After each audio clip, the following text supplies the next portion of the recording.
Hey everybody, welcome back to Bible Fun with the Duns. Happy Monday. Today we studied Mark chapter number 6. Now we're going to get into the chapter. You're going to notice that in Mark everything is fast-paced, but the way that Mark's information is grouped together, they come in longer sections, right? So there are some chapters of the Bible, like Psalms, for instance, that have Psalms that just kind of have a handful of verses. One chapter is just like 4 verses. And then you got chapters in Mark where it feels like you're spending most of your day, right, in one place. I heard somebody say the other day, and I liked it, I laughed. He said, when we were studying Leviticus, he said, I was studying all week long just to kind of find something to talk about in Sunday school, kind of to get us through that lesson. And there's a lot to talk about there, but you're trying to bring out the high points in discussion in Sunday school classes. He said right now with Mark, he said it's like you got the other end of the problem, which is there's so much here, so much good stuff you could say. You really have to delegate as to what you're going to say. So in Mark chapter number 6, it begins back with Jesus going into Nazareth. Now, basically, Nazareth at this point is Jesus' hometown. Jesus was born in Bethlehem. He spent a few years in Egypt because remember his family had to flee from Herod. And then when they came back into Israel after Herod had died, Jesus and his family lived in Nazareth. Now the reason they're living in Nazareth is because right outside Nazareth, there was a large quarried area where a lot of workers were hired to work and to kind of build cities and all and quarry stone. And Joseph was we recognize Joseph was a carpenter. Well, the term carpenter way back then was kind of the way we would talk about a doctor way back then too. So we know Luke was a doctor, right? And so Luke was probably familiar with if somebody got sick, you went to see Luke. But also if somebody's donkey got sick, you took them to Luke. Why? Because doctor is kind of a term where he just kind of had to be good at a lot of things. Carpentry in the ancient world, you got to remember there's not a ton of trees over there. When we think about carpenters today, we think mostly about woodworking. But the trees over there are very small. Like they're not dealing with the cedars of Lebanon. They're dealing with small olive wood trees. And so being a carpenter is basically like being a stone cutter. They're building homes with stones and they're working with wood too. But this is kind of a jack of all trades kind of situation. So that's why they're living in Nazareth. Jesus will then go and he will live, and for most of his ministry, his home base will be in Capernaum.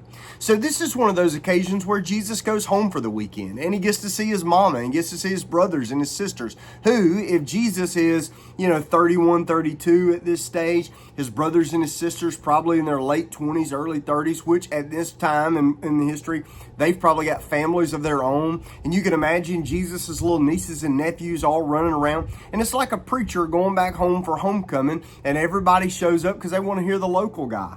You would assume that even if strangers have rejected Jesus, that the local folks he grew up around would support him. But that does not seem to be the case. As a matter of fact, what we have going in this story is the fact that they are very critical of Jesus. When Jesus is exhibiting more than like what they would locally know as, hey, this is what we can expect from our local guys. They go, hey, who does this guy think he is? We know his family. And you'll notice here they call him Jesus the son of Mary. They don't call him Jesus the son of Joseph. Why? Well, it's a derogatory term. They're slighting. Remember, because they found out that Mary had been pregnant before she and Joseph had officially gotten married. This is a kind of a slap in the face. They're throwing shade at him. And so Jesus, the Bible says they're not believing in him.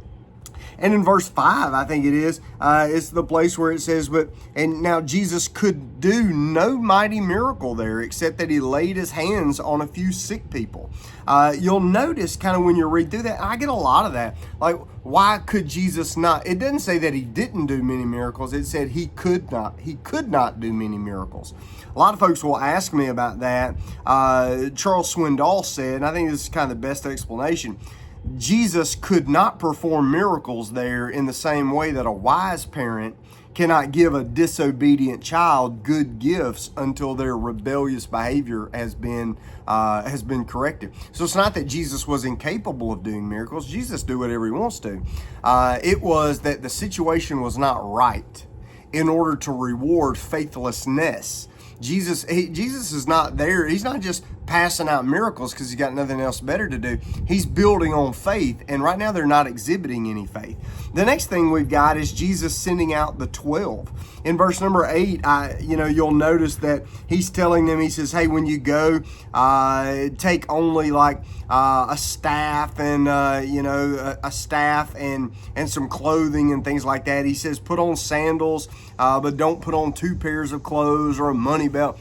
It's interesting to me that if you go back to the book of Exodus and you go to Exodus chapter 12, this is the same thing that God told the people of Israel to go ahead and put on. Hey, put on your clothes, put on your sandals, grab your walking stick, where the Exodus is about to happen. So Jesus is sending out his teachers. He's sending out his servants the way that God was sending his servants out of the Exodus.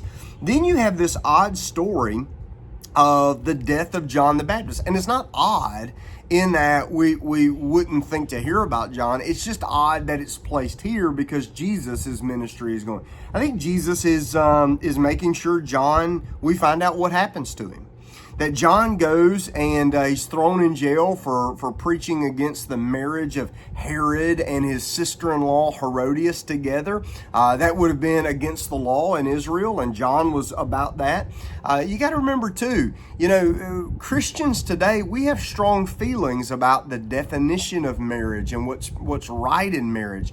And we often get in trouble over that. There's a lot of folks who don't like us to talk about that, like it's political. Just remember, John the Baptist died for talking about biblical marriage. And you can also see emphasis here of Jesus has already told the story, the parable of the soils. The wayside soil that's hardened, the stony soil, the thorny soil, and the good soil. Well, Herodias is like that hardened soil. Her heart is hard, and she wants John dead. Herod gladly hears John. I think he likes John. He doesn't appreciate being called out, but he's interested in John at least. He's like the stony ground. It's taking root because he's glad to hear, but there's never really any change. There's no fruit from it. Mark's first readers were living in Rome. They were also dying at the hand of the Roman emperor. They would have heard this story about John the Baptist dying for his faith, being martyred, and they would go, oh, that's what we see too. And they were to go, this is not weird. We're not being picked on. This is what happens. The blood of the martyrs is the seed of the early church, and they're taking comfort in this. Jesus is feeding the 5,000. I love that story. It's the only miracle story that happens in all 4 Gospels, which I think is interesting. And then you have this story that right after Jesus feeds the 5,000, Jesus puts the disciples in a boat and he sends them across there. They encounter a storm and Jesus walks on water and he saves them. It's an interesting story. You got to wonder, why did Jesus put them in a boat so quickly and make them leave? Well, the book of John, I think, tells us that after this miracle, the people were pressing on Jesus. They wanted to make him the king of Israel by force. And Jesus is not going straight to be the king. He's going straight to the cross to be the sacrifice. He's going to come as the king, but he was going to be the sacrifice first. So we weren't on his timetable. And so he pushes the disciples. He said, y'all go, I'll take care of this.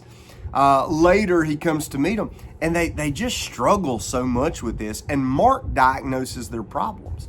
He says, their hearts are hardened. It reminds me, even those of us who want to walk with Jesus every day, we can suffer from a case of hard-heartedness too. And so we want to be careful of that. The parable of the soil says that hard-heartedness is that first soil. The stony soil where that doesn't get enough roots in there, that was Herod. And then the thorny soil where the cares of the world, the worries of the world wrap us up. I think that's where a lot of us can spend our days. But we want to be that fourth soil that produces a crop, some, 5 or 10 or 20 or 30 or 100% more than what was planted. That's what we want to be. So keep reading, but also keep obeying. Be good soil. All right, we'll see you tomorrow in Mark chapter 7. Bye.